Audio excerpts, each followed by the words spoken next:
Assalamualaikum warahmatullahi wabarakatuh. Kita jumpa lagi eh, dengan materi mengenai Indonesia pasca kemerdekaan. Kemarin kita sudah bahas mengenai masyarakat Indonesia pada awal kemerdekaan, ya sudah kita bahas mengenai pembentukan BPUPKI sampai pembentukan PPKI, ya. Nah sekarang kita membahas mengenai Indonesia pasca awal kemerdekaan dari tahun 1950 sampai tahun 1959, di mana adanya muncul demokrasi liberal dan kemudian disusul dengan demokrasi terpimpin.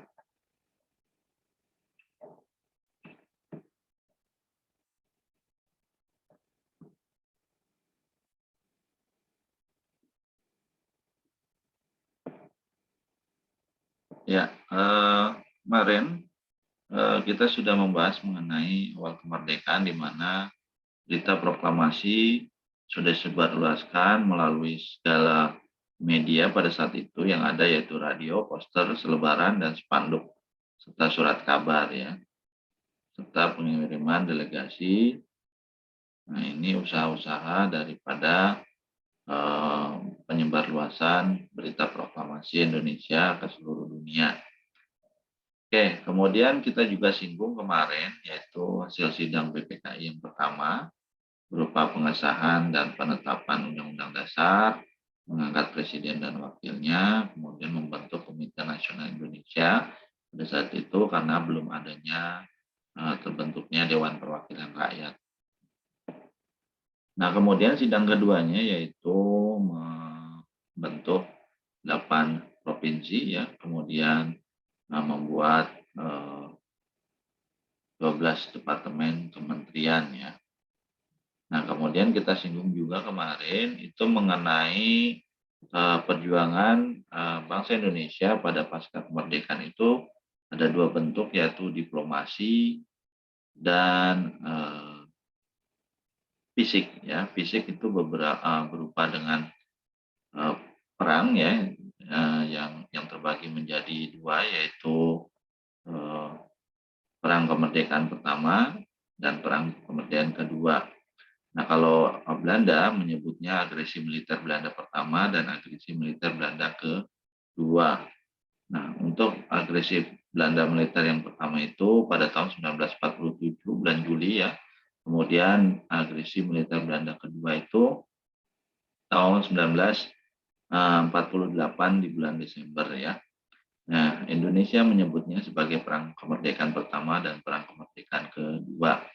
Itu sebagai bentuk fisik perlawanan terhadap penjajah pada awal kemerdekaan Republik Indonesia. Nah, kemudian bentuk yang kedua adalah diplomasi. Nah, diplomasi ini ada beberapa bentuk diplomasi yang dilaksanakan oleh para pejuang pada saat itu, yaitu pertama perundingan Linggarjati, yang kedua ada perundingan Renville, kemudian ada perundingan Rumroyen, dan sampai perundingan Meja Bundar yang akhirnya Indonesia diakui secara de jure oleh pemerintah Belanda pada saat itu pada tahun 1949 di bulan Desember, ya, tanggalnya 27. Nah, sehingga Indonesia resmi sebagai negara merdeka menurut Belanda. Tapi diakui atau tidak diakui oleh Belanda, sebenarnya Indonesia itu sudah mendapat perlakuan kemerdekaan dari beberapa negara-negara sahabat, ya. Yang paling pertama mengakui Indonesia sebagai negara merdeka yaitu Mesir, ya.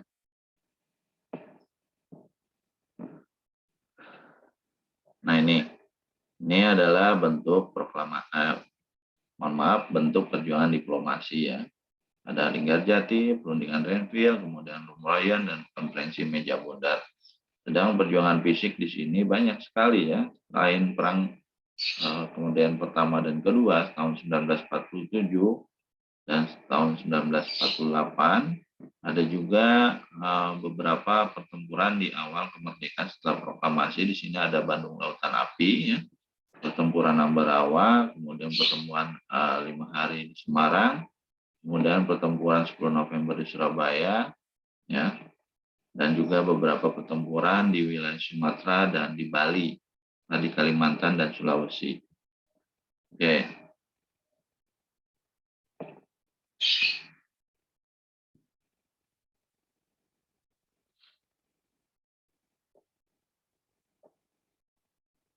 Nah, setelah Indonesia diakui oleh Belanda pada tahun 1949, tanggalnya 27 Desember, ya, Indonesia harus berbentuk serikat pada saat itu kalau ingin diakui oleh pemerintah Belanda secara de jure atau hukumnya. Nah, Indonesia mengikuti hal itu dengan membentuk KRIS. Tapi umur dari pemerintah Republik Indonesia Serikat ini tidaklah panjang, ya, umurnya hanya 1 tahun, ya, yaitu dari tahun 1949 tanggal 27 Desember sampai 17 Agustus 1950 Indonesia kembali ke Republik Indonesia, yaitu Negara Kesatuan Republik Indonesia, ya. Umurnya hanya 1 tahun. Nah, kemudian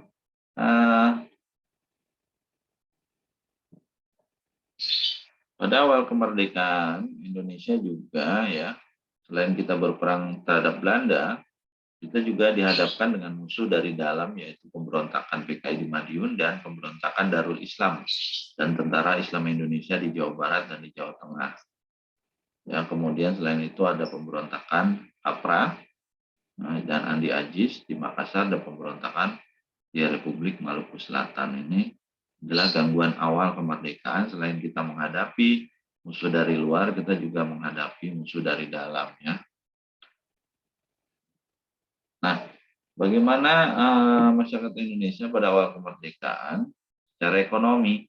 Nah, ekonomi pada saat itu sangat kacau, ya, di mana terjadi inflasi yang sangat tinggi karena adanya peredaran uang Jepang yang tak terkendali pada saat itu. Walaupun, ya, Indonesia sudah sepakat memakai rupiah pada saat itu, ya, tapi masih banyak masyarakat Indonesia yang menggemari uang dari Jepang. Nah, secara politis dan militer, Belanda juga mengapung Republik Indonesia secara ekonomis dengan menutup pintu keluar dan masuk perdagangan Republik Indonesia. Nah, ini terjadi pada tahun 1945 sampai 1949, sebelum di Indonesia diakui secara de jure oleh pemerintah Belanda untuk kemerdekaannya. Nah, inilah uang Republik Indonesia pada saat itu, ya. Seperti ini bentuknya. Untuk mengatasi kesulitan ekonomi, pemerintah Republik Indonesia melakukan salah satunya menjalankan pinjaman nasional melalui persetujuan dari Badan Pekerja KENIP, ya. Dan pemerintah Republik Indonesia mengeluarkan uang kertas yang baru, ya. Badan Pekerja KENIP ini kalau sekarang dikenal dengan Dewan Perwakilan Rakyat, ya. Dan pemerintah itu badan eksekutif dan legislatif, ya, kalau sekarang, ya. Karena dulu Dewan Perwakilan Rakyat belum terbentuk, masih berbentuk Komite Nasional Indonesia Pusat pada saat itu. Nah, kemerdekaan Indonesia membawa pengaruh besar dalam kehidupan sosial penduduk Indonesia, ya. Setelah Indonesia merdeka, diskriminasi ras dihapuskan. Semua orang memiliki hak dan kewajiban yang sama, terutama emansipasi, ya, wanita dan laki-laki sama. Nah, ini adalah dampak dari kemerdekaan. Kemudian, sebelum kemerdekaan, peluang anak-anak Indonesia mendapatkan pendidikan tidak besar. Namun setelah kemerdekaan, anak Indonesia, ya, bisa berpendidikan dengan bebas, ya, dengan setinggi-tingginya. Nah, pada waktu awal kemerdekaan, pemerintah juga membentuk beberapa sekolah rendah, menengah, dan sekolah tinggi untuk rakyat Indonesia pada saat itu, walaupun jumlahnya masih terbatas, ya. Nah, pada awal kemerdekaan, penggunaan bahasa Indonesia sebagai bahasa nasional terus digalakan, dan dalam bidang seni, musik, kemudian lahir lagu-lagu bertema nasionalisme, karya para komponis Indonesia ya. Oke, kemudian ketika awal kemerdekaan Republik Indonesia ya, di tahun 1950 dan sampai tahun 1959 itu ada beberapa pemerintahan atau yang dikenal dengan pergantian pemerintahan beberapa kali, karena waktu itu Indonesia masih menganut pola demokrasi liberal ya, di mana presiden hanya sebagai simbol, kemudian dilakukan pemerintahan oleh perdana menteri. Nah, dalam pergantian perdana menteri ini pada tahun 1950 sampai 1959 terus menerus ya, terus menerus ada pergantian. Nah, sehingga sampai 1959 dikeluarkannya dekret presiden, di mana tidak berlakunya lagi Badan Konstituante sebagai pembentuk badan undang-undang, yang karena memang tidak berhasil menjalankan tugasnya. Kemudian Indonesia kembali lagi kepada Negara Kesatuan Republik Indonesia, dan kemudian kembali kepada dasar negara Pancasila dan Undang-Undang Dasar 1945. Jadi disitulah di tahun 1959, bulan Juli tanggal 5, Indonesia kembali ke negara kesatuan dengan konsep awal. Nah, kemudian disitulah dimulainya demokrasi terpimpin ya, pada tahun 1959 sampai tahun 1965 muncul pemberontakan G30 SPKI. Disitulah akhir daripada demokrasi terpimpin. Saya pikir anak-anak sekalian, tolong kalian mencari ya fakta mengenai pergantian kabinet pada tahun 1950 sampai tahun 1959 ya, di mana Indonesia berganti-ganti pemerintahan ya dari satu ke yang lainnya. Nah, ini membuat suasana stabilitas nasional pada saat itu terganggu, di mana munculnya beberapa pemberontakan-pemberontakan yang ada di tahun 1950 sampai 1965. Oke, baik, terima kasih anak-anak sekalian. Perjumpaan kita hari ini, dan sampai jumpa di episode selanjutnya. Terima kasih. Assalamualaikum warahmatullahi wabarakatuh. Salam sejahtera dan salam sehat selalu. Jangan lupa jaga kesehatan.